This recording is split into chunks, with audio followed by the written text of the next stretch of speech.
نبی پاک علیہ السلام نے فرمایا جب تم استغفار کرتے ہو نا تو اللہ ہر مشکل سے نکلنے کے لیے تمہیں رستہ عطا فرماتا ہے، اور اللہ تمہیں وہاں سے رزق عطا کرتا ہے جہاں سے تمہارا کبھی گمان بھی نہیں گیا ہوتا۔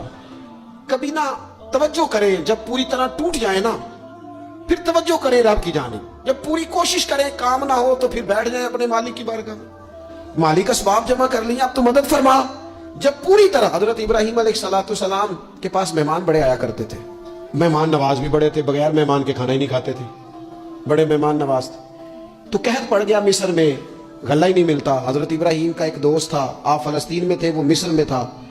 آپ نے اس کے پاس اونٹ بھیجے کہ 4-5 اونٹوں پر غلہ اناج رکھ کے مجھے روانہ کر تاکہ میں اپنے جو میرے پاس مہمان جمع ہیں ان کو کھانا تو دے سکوں۔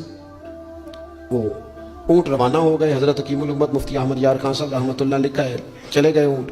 اب مہمان جمع ہیں، ان کو بھی خبر دے دی گئی ہے کہ آپ فکر نہ کریں، غلہ مصر سے آنے لگا ہے، کھانا ملے گا۔ لیکن جب وہاں اٹھ گئے تو انہوں نے کہا قحط چونکہ بہت زیادہ تھا، اناج ساری ہم تقسیم کر چکے ہیں، اب تو ہمارے پاس غلہ نہیں ہے۔